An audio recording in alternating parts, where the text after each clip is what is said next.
10,000 years ago, a scream echoed across a valley. It was not the scream of a hunt. It was the scream of a human killed by another human. But it was not always this way.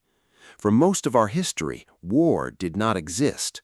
So how did peaceful bands of hunters become armies? How did sharpened sticks become weapons of war? Today, we go back to the moment humanity changed forever. Stay until the end. The final discovery will shock you. Long before war, humans lived in small bands. Each band had maybe 20 to 30 people.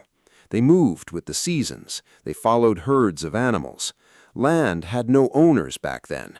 Nobody drew borders in the dirt. If two bands met, they often just avoided each other. Sometimes they even shared a meal. Food was scattered across huge open lands. There was rarely a reason to fight. Killing a stranger was rare and dangerous. Every hunter was needed for survival. Losing even one man was costly. So peace was usually the safer choice. Everyone shared what they found each day. There was no single owner of anything. Meat from a hunt fed the whole camp. Tools were often lent between families. Children were raised by the whole group. This sharing was not just kindness, it was how everyone stayed alive. A band that hoarded resources often died out. Cooperation was the true survival strategy back then. But peace was never perfect. Anger still existed between people. A stolen wife could spark violence. A broken promise could spark violence. A single insult could turn deadly. These killings were personal, not organized. One man might kill another man. His family would then seek revenge. This revenge could pass through generations. Anthropologists call this a blood feud. Even feuds followed unspoken limits. Killings were often answered one for one. Elders sometimes stepped in to end cycles. A gift or an apology could stop bloodshed. Nobody wanted an entire band destroyed. It was violence, but it was not war. War needs more than personal anger. War needs weapons made for people. War needs a reason worth risking everything. That reason arrived with a new invention. Around 12,000 years ago, farming began. Humans stopped only following the herds. They started staying in one place. They planted seeds in fertile soil. They waited for crops to grow. This changed everything about human life. Farming created something bands never had before. It created surplus, extra grain, extra meat, extra stored wealth. And surplus meant something new was born: jealousy, envy, greed. Suddenly, some families had more than others. Farming also meant more mouths could be fed. Populations grew faster than ever before. More children survived past infancy. More people needed more land to farm. And more people meant more potential conflict. Crowded valleys left less room for peace. With surplus came something even more dangerous: ownership. A farmer's field was his alone. A herder's animals belonged to his family. For the first time, land had value. For the first time, land had borders. And borders meant something to defend. A hungry neighbor now had a target. Why hunt for days in the forest? Why not simply take another man's grain? This single idea changed human history forever. Taking became easier than making. Villages began building walls around themselves. Archaeologists have found ancient walls, thousands of years old. Some surround entire settlements from that era. These were not built for decoration. They were built out of fear. Fear of raiders coming in the night. Fear of losing everything in an instant. A wall meant only one thing back then. Someone outside wanted what was inside, and they were willing to kill for it. The weapons changed too, and this mattered. Spears were once made for hunting deer. Bows were once made for hunting birds. But a spear kills a man just as easily. A sharpened rock split more than firewood. Slowly, ancient humans realized something terrifying. The same tools that fed their families could also destroy their enemies. Hunting skill became killing skill. A skilled hunter became a skilled fighter. There was no difference in the weapon, only a difference in the target. Something else changed inside the human mind, too. Bands began seeing outsiders differently. Your own group became us. Every other group became them. This made violence against outsiders feel justified. Killing a stranger felt different from killing family. Strangers were not seen as fully human sometimes. This mindset made raiding easier to accept. Without it, large-scale violence may never have spread so far. Then came a discovery that stunned scientists. In a place called Jebel Sahaba in Sudan, archaeologists found an ancient burial site. Inside, they found dozens of skeletons. Many of them had deep wounds. Stone points were still lodged in bones. Some skeletons showed multiple wounds from different weapons. This was not one angry man's revenge. This looked like something far more organized. Scientists believe this may be evidence of one of the earliest wars in history. Men, women, and even children were killed.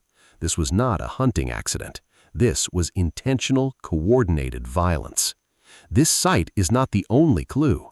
In Nataruk, Kenya, researchers found something similar. 10 skeletons showed signs of brutal violence. Some had bound hands before they died. This site is roughly 10,000 years old. Together, these sites paint a chilling picture. Early humans were already capable of war, long before cities or writing existed. How do scientists know all this for certain? They study bones for signs of trauma. They study weapon marks left on the body. They compare wound patterns across many skeletons. Slowly, a clear pattern begins to emerge. Ancient silence becomes ancient truth. Why would an entire group attack another? The answer may lie in the climate. Thousands of years ago, the region changed drastically. Rivers shifted, fertile land shrank, food sources became harder to find. Two groups may have needed the same land, and when survival is at stake, humans make brutal choices. Sharing became impossible, taking became necessary, and so violence became a strategy, not just an accident. As villages grew larger, so did their conflicts. A single family could not organize an army, but a village of 200 people could. Leaders emerged to guide these groups. Some were chosen for strength, some were chosen for cunning. These early leaders learned something powerful. Fear could control people. Violence could win resources fast. Raiding a rival village brought grain, animals, and captives. It was faster than months of farming. And once one village tried it successfully, others copied the idea quickly. Leadership brought new privileges, too. Chiefs often kept a larger share of resources. Warriors who fought bravely gained status. Slowly, society itself began to reorganize around the ability to fight and win. Soon, no village felt fully safe. If neighbors trained warriors, you needed warriors too. This created an ancient arms race. Peace slowly became the exception, not the rule. This is how raids slowly became real war. A raid was quick and chaotic. War required planning ahead of time. Leaders had to choose the right moment. Attacking at dawn caught enemies half asleep. Attacking during a harvest hurt them the most. Every detail was now part of a plan. It required scouts to study the enemy. It required weapons made only for battle. It required warriors trained to fight together. Some ancient societies even created special roles. Some men became full-time warriors. They did not farm, they did not hunt for food. Their only task was fighting for the group. This was something entirely new for humanity. Archaeologists have found ancient mass graves dating back thousands of years. Many contain bodies of young men. Almost all show violent injuries. Some settlements were burned to the ground completely. Entire villages appear to have vanished overnight. These are not myths or legends. These are physical, buried proofs of early war. Similar evidence appears across the ancient world. In Talheim, Germany, another mass grave was found. It dates back about 7,000 years. Dozens of men, women, and children lay there. Many showed skull fractures from blunt weapons. Researchers believe entire families were wiped out together. This site is now called the Death Pit. It shows farming communities across Europe faced the same brutal pattern. Humanity had crossed a line it could not uncross.